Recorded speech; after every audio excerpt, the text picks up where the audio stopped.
Welcome, pool guys and gals, to the Let's Talk About Pools podcast, where your host, Lauren Broom, will take a splash into many topics in the pool industry to educate all aquatic professionals. Listen in, and you just might be surprised what you'll learn. So let's jump right in.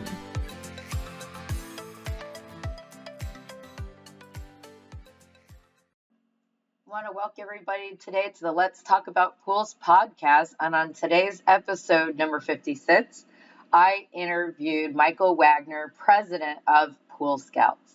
And we had a great discussion about how awesome their franchise is doing and the benefits of joining a franchise if you were thinking about doing that and versus your own company and that kind of thing. So I want to say thank you to Michael for being on the podcast and for all the great information and the wonderful conversation that we had. And I want to say thank you to Skimmer, who sponsored this podcast today. Listen in to about Skimmer before we get into the episode. I hope you hang around. It's an awesome episode to listen to today. I hope you guys enjoy, and always come back to jump in to the Let's Talk About Pools podcast so you can learn more about pools, education, and anything else that you can think of in the pool industry. I love my pool pros, and I love giving this information to our pool pros out there. Have a great day, guys. Skimmer is an app that's built for pool service companies, and it really does everything they need to run their businesses. We have tens of thousands of techs using our app every day in the pools, in the field, and being able to just simply swipe left, swipe right, scroll up and down, take photos. Everything is so easy, it can be done with one hand. We know how hard our clients are working every day, and so we feel it's our responsibility to make sure we deliver a top-notch product and a support team that's capable of pleasing and satisfying our customers. You can literally pick up the phone and someone will answer. And that sounds very obvious, but it's not when you talk to tech companies. And it makes you feel like you have a voice and they listen and they actually respond to it. When I first started, we were just pen and paper, putting door tags on. We actually tried a bunch of different apps. Seemed to always be something missing. We ran across Skimmer, and this one by far has been the most efficient, the cleanest, the easiest to work with. I've looked into creating in-house ways of tracking and doing the same thing. It can be very costly. Skimmer allows you to have a customized experience because they listen to your feedback. It's like having a custom platform without the cost and labor involved in managing that. So I was very impressed with the affordability of Skimmer, the benefits that we get in terms of maximizing route efficiency and being able to keep a record of all the chemicals used and pictures of all the pools all in one spot and information we can access immediately. It's just incredible. The technician will do all these little clicks and say what they did and what chemicals they put in. They'll take a picture of the pool, and then Skimmer does this great report that gets emailed to the customer at the end, telling them what they did and how they did it, what chemicals they added, and customers absolutely love it.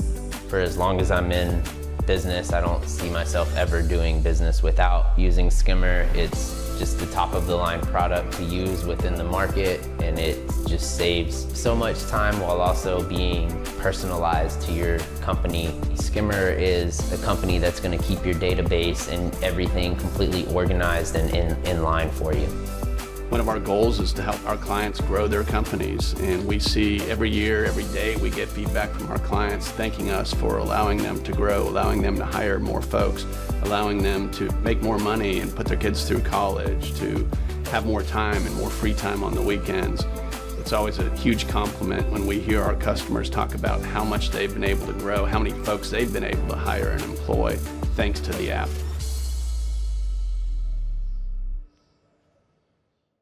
Welcome, everybody, today to the Let's Talk About Pools podcast. And on today's episode, I have Michael Wagner, who's the president of Pool Scouts. Welcome, Michael. How are you? I am great, Lauren. Thank you very much. Happy to be here. I'm happy and really excited to talk to you on the podcast today about everything about Pool Scouts. So tell us a little bit about you and Pool Scouts and how this all got started, because we all know who Pool Scouts is. Well, thank you very much. Yeah, Pool Scouts started officially in 2016. Pool Scouts was the second brand of Buzz franchise brands, which is a company that started originally back in 2012 with the first brand, which was Mosquito Joe. Many of you have heard of Mosquito Joe, a unique business model that was really focused on eradicating mosquitoes at the residential backyard level. And it was kind of one of the first companies that was really focused in this area. Some companies in the pest control business overall were doing that. But Mosquito Joe took an approach to go directly to customers with a real process that works exceptionally well. And that brand grew from its inception in 2012 to when we sold the brand in 2018 to 340 units across 37 different states. So really have a great team here at Buzz Franchise Brands that really know franchising. And so we had really looked at what was going to next be the next area, and the pool space looked great because it was very fragmented, really opportune for franchising to bring a higher level of professionalism, a brand across the country. And so that's what we did. So we started the brand, like I said, in 2016. I came on board in 2015 to help build the brand. It never existed. So we worked with an agency to build Pool Scouts. And then, of course, we built a team of people that were not only going to lead the operations of the business, but the whole franchising process, marketing, etc., which I'll talk more about, but really the support of ultimately our franchisees. So today, Pool Scouts has 44 unique franchisees across the country. We're in 17 different states. So we're in both seasonal markets and in year-round markets, which is cool and neat. We have 95 territories in our business, of which 73 are open so far. So territories for us are geographical areas that are mapped and protected by zip code. So when a franchisee comes on board with Pool Scouts, they buy a territory and they own kind of the turf associated with that, which is really a protected area of target households. And for us, we're in the residential pool cleaning, maintenance, and repair business. A target household is a single family home with an in-ground pool with incomes above $100,000. And so we map and protect, and then of course market to those prospective customers for our franchisees. We're part of a bigger entity, like I mentioned, Buzz Franchise Brands, which affords us a ton of opportunities to support franchisees across our 4 brands. Those 4 brands now are Pool Scouts, obviously, Home Clean Heroes, which is a home cleaning business, British Swim School, which is a business that focuses on teaching kids how to swim in leased pool space. Great business model, and our largest brand with 170 franchisees across the US and Canada. And finally, our newest brand, which is called Wonderly, which is a holiday lighting and residential landscape lighting business that we started 2 years ago. Across the whole team, we have about 78 people that are really dedicated to supporting our franchisees across the brands. In the Pool Scouts world, we have 11 corporate team members that are focused on supporting franchisees. And so that's kind of what we do. It's a great workplace. We've won tons of awards of being the best place to work around our area. And we just are blessed to have a great group of people that are passionate about supporting our franchisees, which for us are really like our customers. It's like family. So you're taking care of them, you're supporting them. And that business side of things, which I've talked about on the podcast before, when you're a single operator with your own company, that's the hardest part, is trying to market out to customers, growing your routes and that kind of thing. So that's something that if you're not wanting to do that, you can buy a franchise in a certain zip code and you get that support from the company versus them having to do it solely on their own and figuring out how to do it, right? Correct. Yeah. So we offer support in 3 key areas. You mentioned marketing right there. I talked about the territory building. And so we know who the target households are within the zip codes and the territories of the franchisees. And then we do what I call, we do a ton to get the phone to ring for the franchisees. So we have a 3-pronged approach to marketing, which includes direct mail, digital marketing, and then supporting the franchisees for their community-oriented marketing that they're doing. And this all comes with a greater good of a brand and a presence that we help build across the country and at a local level. So that includes things like public relations to help publish it and get the owner, the individual franchise owner in their communities, their lights, name and lights kind of thing, get them on TV, get them in, publications, etc. And then we provide the pool support. So we have a team of folks here, the technical side of things. Most of our franchisees don't come from the pool space. They come from varied backgrounds. We have veterans, we have former business people, we've got educators, we've got military folks. We have an unbelievable group of franchisees, but they don't necessarily have the knowledge on the pool side. So we support, train, teach that side of it with our technical group of people. I was going to bring that up since that's the area I tend to be in. And I know I've heard from our local person that had purchased a franchise right here in the county I live in. And he talked to me and he talked about the education and support on that end. He had to go up somewhere for like a weekend training or week-long training or something like that. We can talk more about that as well, so people understand that you don't support just on the business side, but you're supporting the knowledge base as well, because they're coming from outside the pool industry. So how do I know what to do? The business model of you guys carry the license and they work under the license until they can go out on their own kind of a thing within a state, county, city, whatever the requirements for licensing and that kind of thing. And I only because I've spoken to one of your franchisees, I kind of knew that setup already, and he talked about how awesome that was. So we'll get more into that, right? As we it's fun. That part's fun. And that's not only the training and support and the field training. We spend a lot of time with franchisees in the field, but it's also what I call the phone a friend. So if a technician of one of our franchisees out in the field and they use FaceTime or Google Hangouts to kind of, really troubleshoot a particular situation with the pool or help them with, a green pool or a repair service, whatever it might be, that's it. And then the last area of support is business support. So we provide them with literally all the systems to run the business. I like to use this term. We tell them where to buy their ketchup packets and how much they're going to cost. So we have corporate relationships with the major suppliers, and we negotiate pricing on their behalf from day one. And then we provide them with ongoing coaching and support to get them to make money. At the end of the day, we all know how this business works. It's really about generating revenue, but really generating a solid gross margin and managing the costs associated with doing business. And we really provide hands-on support to helping them do that well. So those are the three areas of support that we provide them, which is, is what the team here at Pool Scouts and at Buzz Franchise Brands focuses on a regular day-to-day basis. It's fun. So let's get into our first question that I'm going to ask you here. How did Pool Scouts grow nationwide this year or past year in 2023?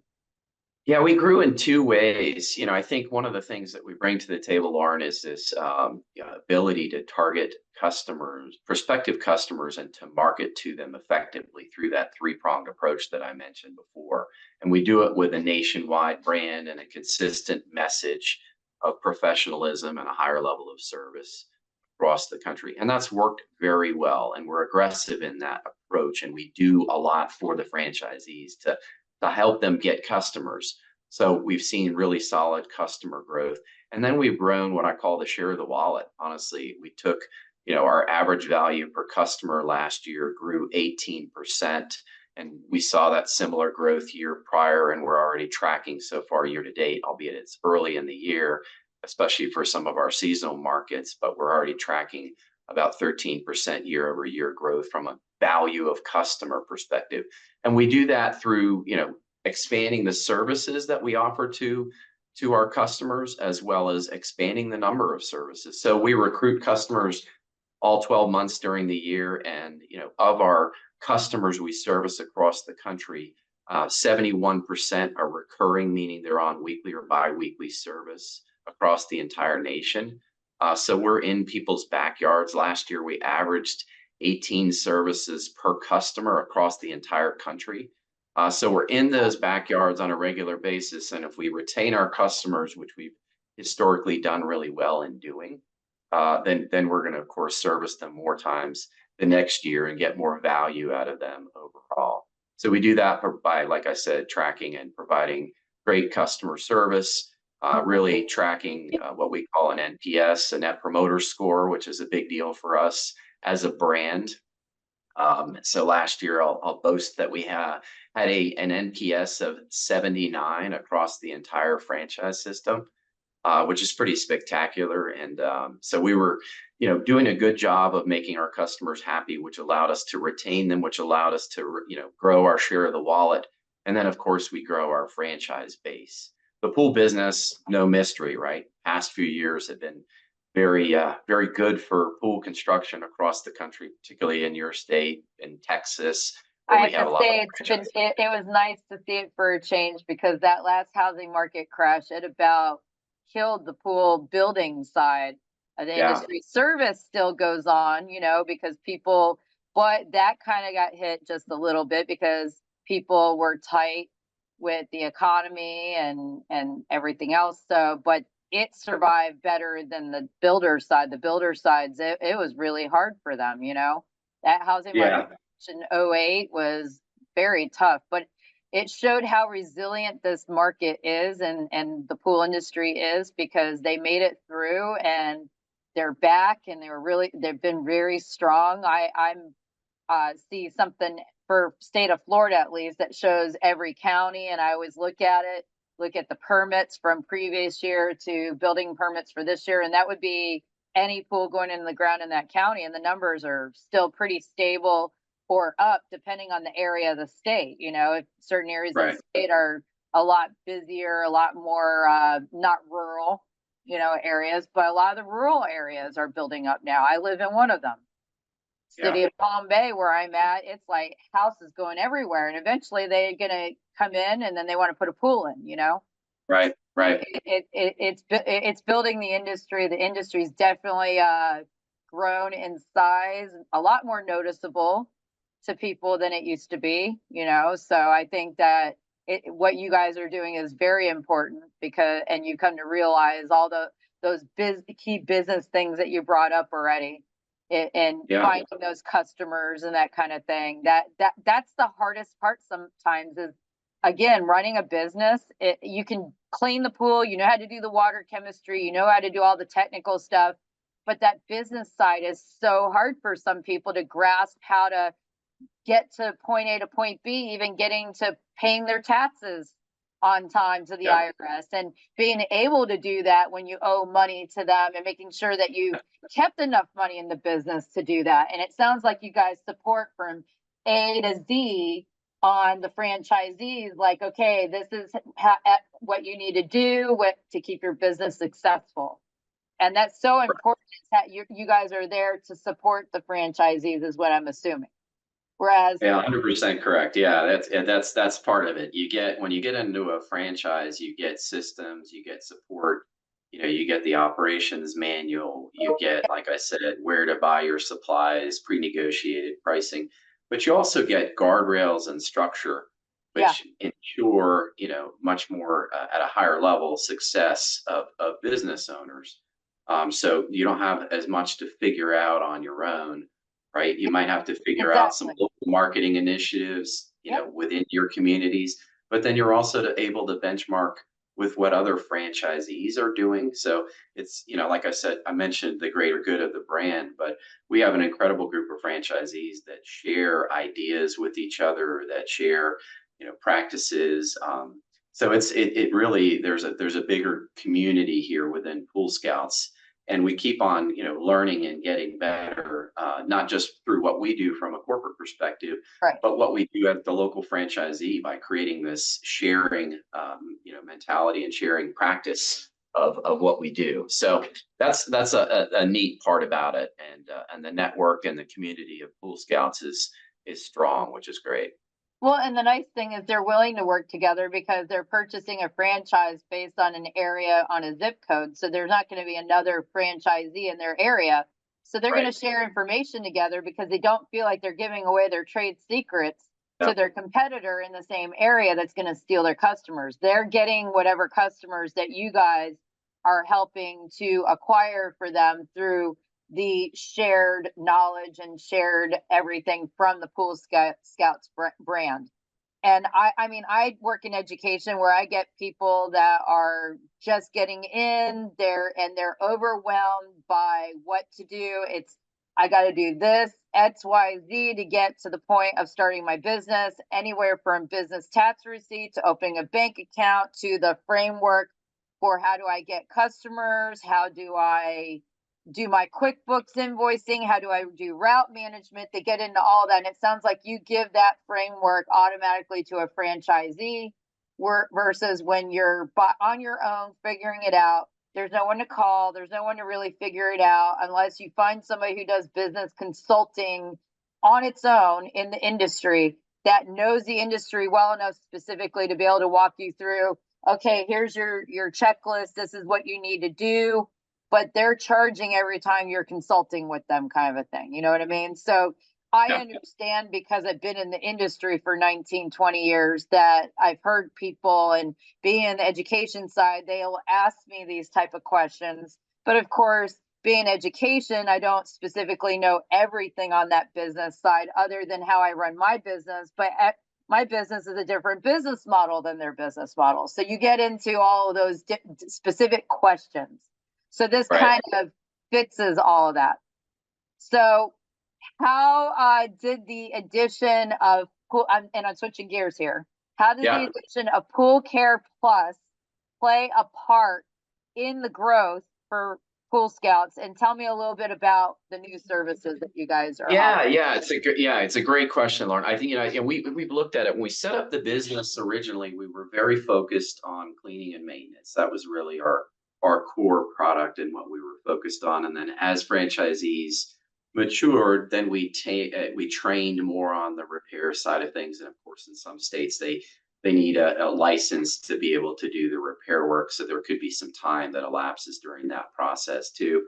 And really what we found is, like, we own these relationships in these backyards. Like, we're in a, like I mentioned, 71% recurring services, 18 services per customer. Like, we're in their backyards, particularly in a state like Florida. We're in the backyards 52 weeks a year for the most part of those customer bases. So why do we want to, refer out work that we're already in the backyard? Why don't we do that work? And so, this began really with a more of a push originally on the repair side, which we now train in year one for all franchisees on the repair side of things. And when I talk about repair, we're focused on things that are at the equipment pad level. So, pump motor replacement, just basically anything that would be at the common stuff that are going to break that needs to exactly be to run the pool, because the equipment's what keeps the pool looking nice.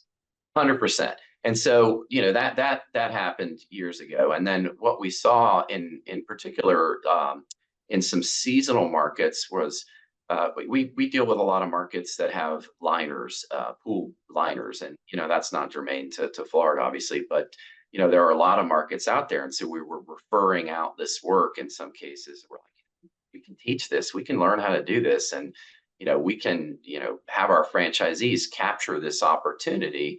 So if we're servicing somebody's pool, call it 25 times a year, and they need a new liner, why are we passing on that work to somebody else? Why don't we do this ourselves? So we brought some expertise in-house, and then we began training that last year, which was very successful. We did the same thing with safety covers, which are, really specific to a lot of seasonal markets as well.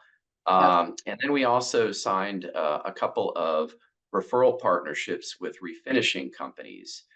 So, whereas we haven't gotten in necessarily into the pool finishing business, we have had created some referral partnerships with some trusted partners where we're passing on the information, and they're bidding on the job to do a pool refinishing project. So that's another level of expansion. We did two of those, one that was specific for Texas and one that was in 23 of our marketplaces. So those have been successful as well. We're getting ready to pilot a pool fencing project in one of our franchise locations as well. So a partnership with a company that does that, and our ability to train and learn how to install pool fencing. Nice. So we will continue to expand the services offering with those recurring customers that have been very successful in attracting and keeping. So I think, that's what we've seen is just the opportunity to expand the services to our bread and butter customers that we're servicing on a regular recurring basis.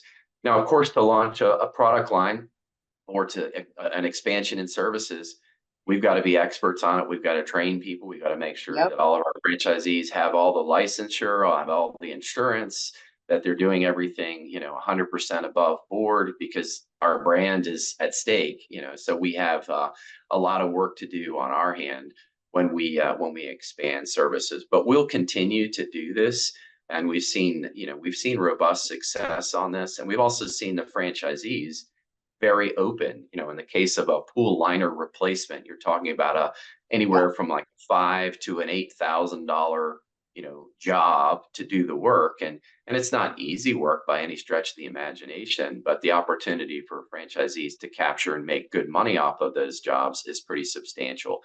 So I think this has been our strategy.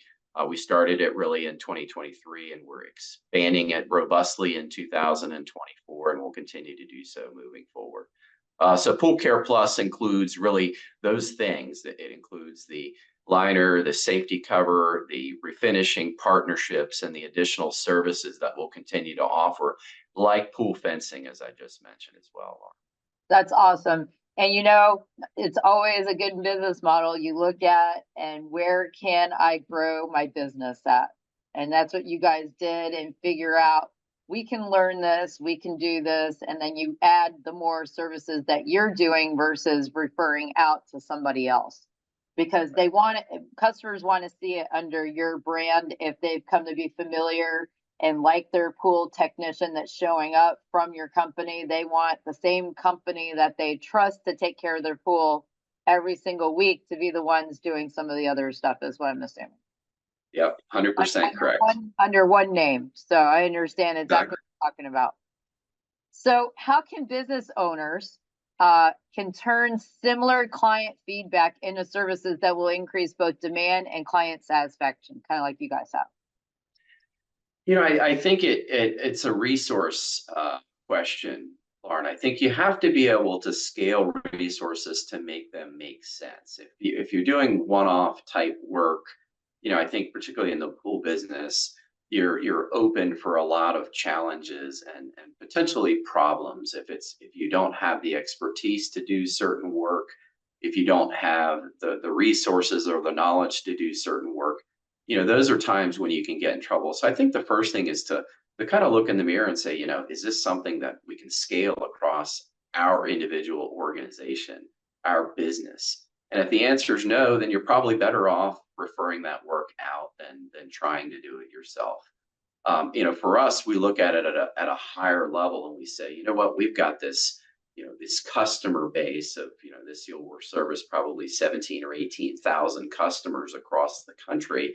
And we're like, we own these relationships, and they're important relationships, and ones where our customers really like us and they're really loyal and we retain them well. So let's expand that. But of course, when we do that, we've got to have the resources at a corporate level to be able to support the franchisees accordingly. That's the same case for local business owners, whether it's in the pool business or anything else.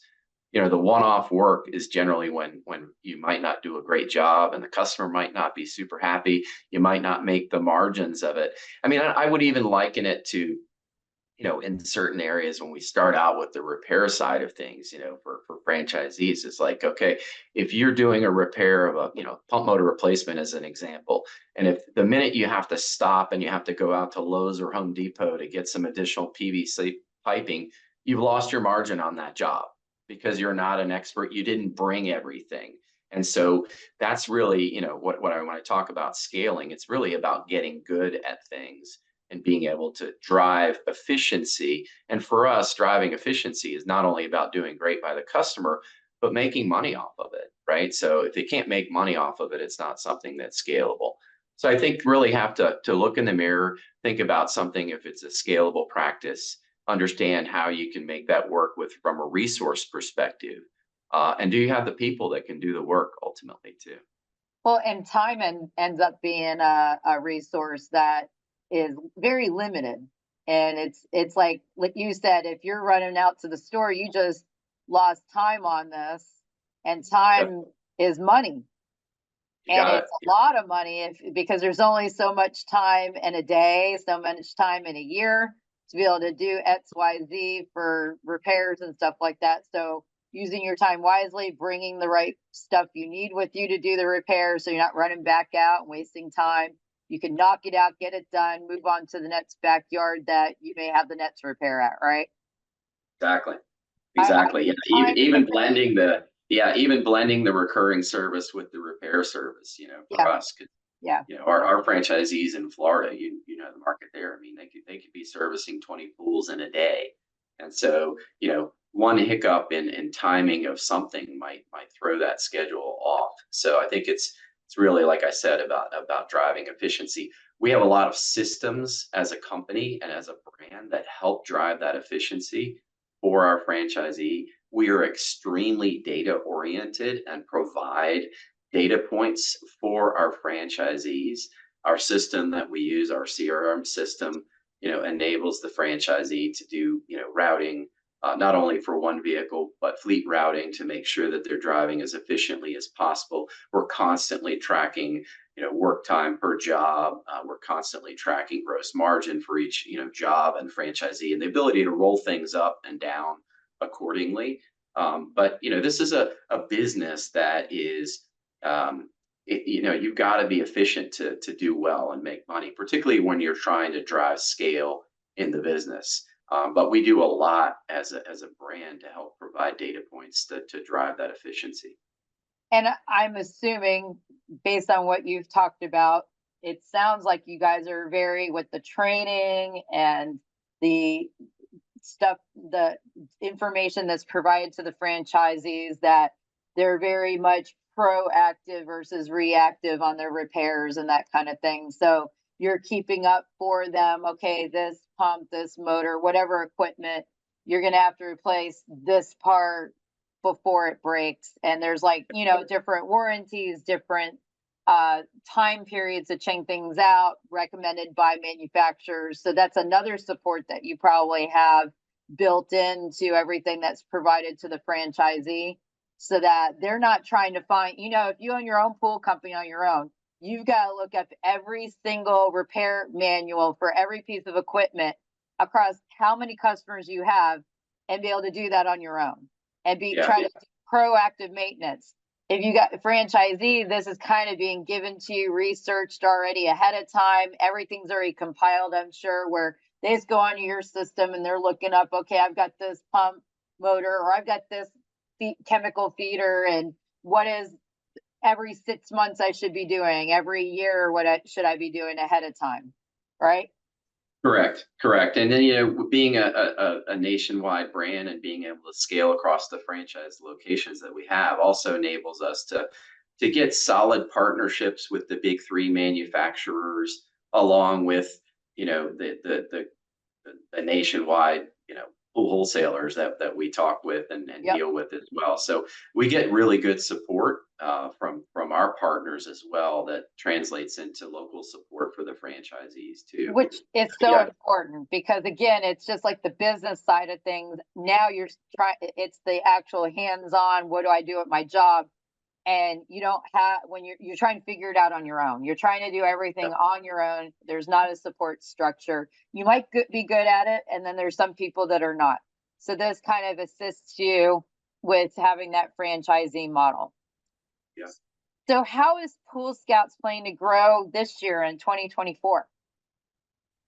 Yeah, we expect, a three-pronged approach to growth. Number one, expanding the franchisee base that we have across the country. And so that's, in markets that in states that we're in and states that we're not, right? So that's the first thing, is to have more geography and more franchisees in the system. So, we're excited about that growth. And that will be across the country in both seasonal, semi-seasonal, and year-round markets. So we're, like I said, we're in Boise, Idaho, we're in Chicago, we're in Detroit, Michigan, we're in Hartford, Connecticut, we're in 7 different franchisees in Florida, we're in multiple locations in Texas and Arizona and all parts of the Southeast. So but there's a lot of geography where we're not. So that's number one. Number two will be to continue to expand our customer base within our existing franchisees. I mentioned we have 95 territories that are sold and we have 73 that are open. So we'll have expansions of territories from existing franchisees. So usually they're always adjacent territories to where they're physically located. So they expand there.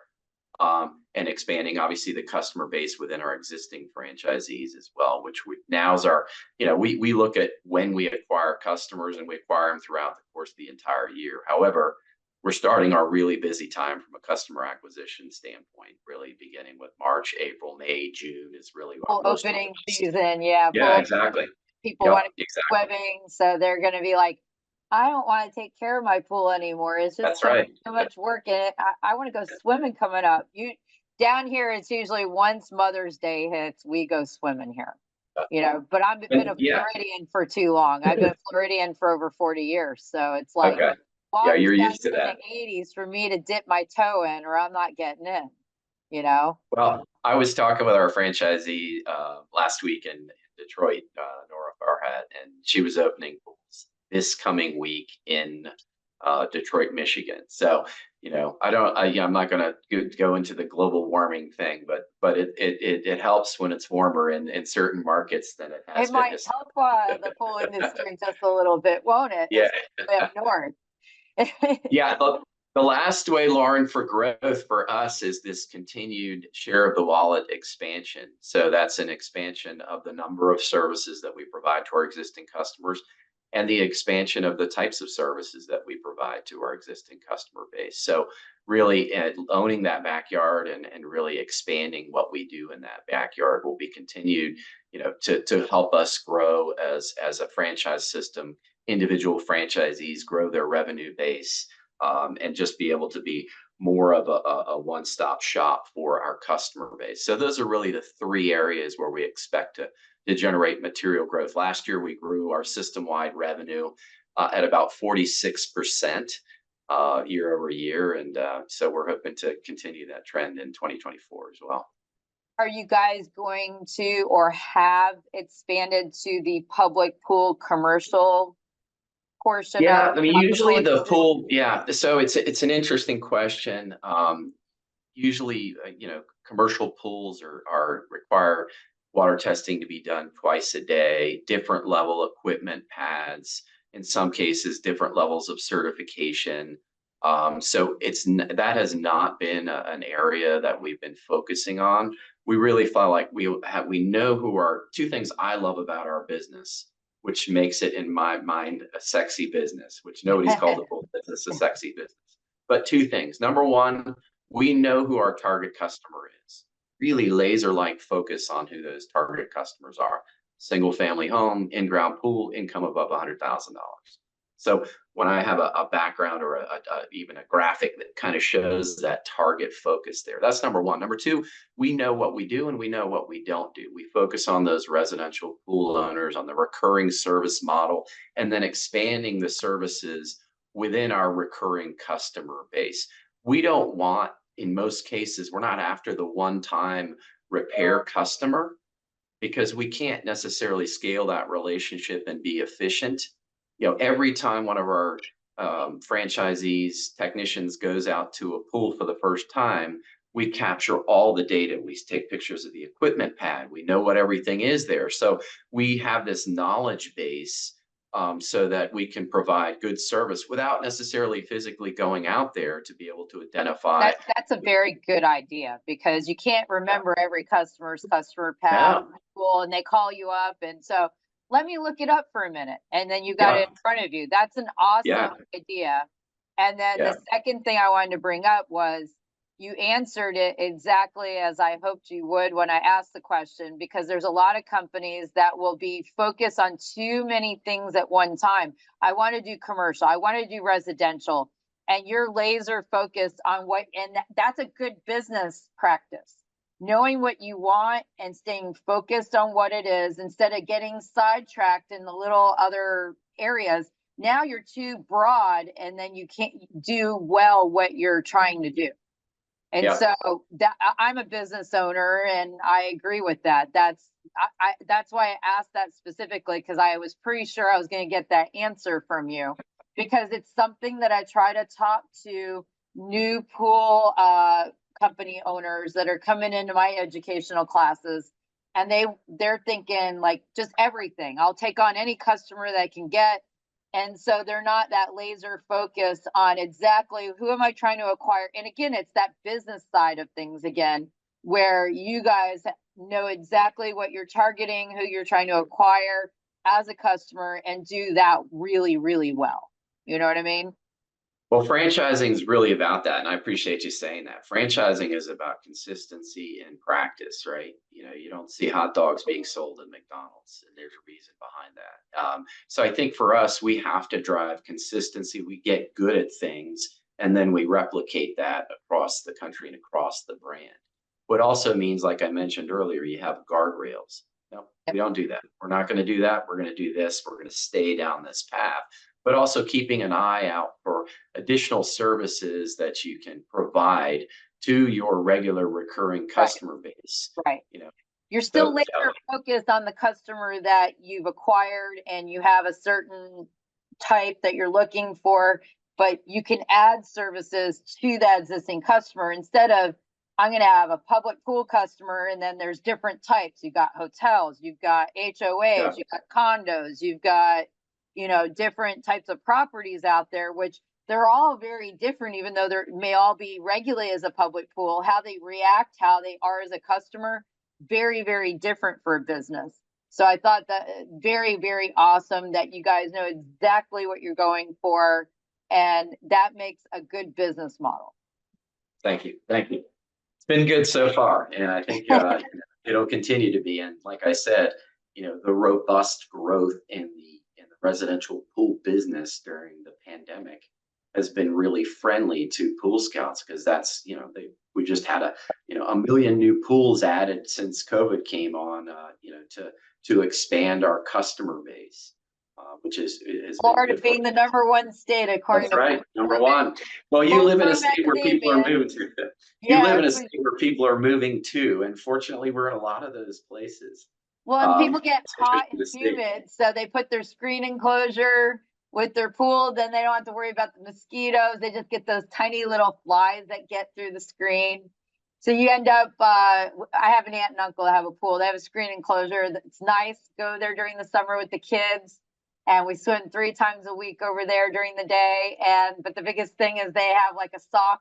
They have a pantyhose sock or whatever, and they put it in their skimmer, and they're trying to skim it out. They've got a fine net that they go in there, and they're, trying to get. That's the one thing that gets through those screen enclosures is those tiny little net things or whatever, and they float on the surface and everything. So, Well, it's been wonderful talking with you, Michael. Thank you so much. Thank you very much, Lauren. What a pleasure. I've been following you for a while, obviously, on social media. It's great to meet you virtually, face to face. Yeah. And be able to share some of the Pool Scouts story, which is continually evolving and growing, which we're super excited about. And I see it on social media. I see it in like reading Pool Pro magazine or Aqua magazine. They'll have the updates on the different companies, and I'm always seeing something with you guys out there with acquisition or whatever's going on, or new franchisees and stuff like that. So it's exciting to see you guys grow. It's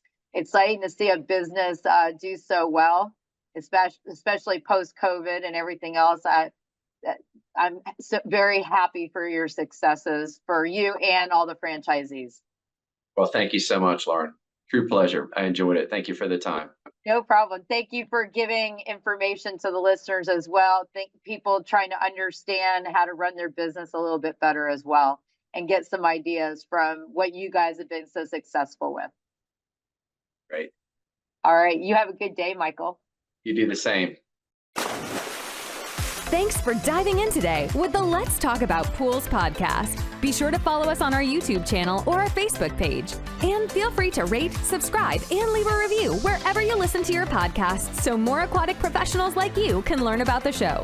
We appreciate it, and we'll catch you in the next episode of the Let's Talk About Pools podcast.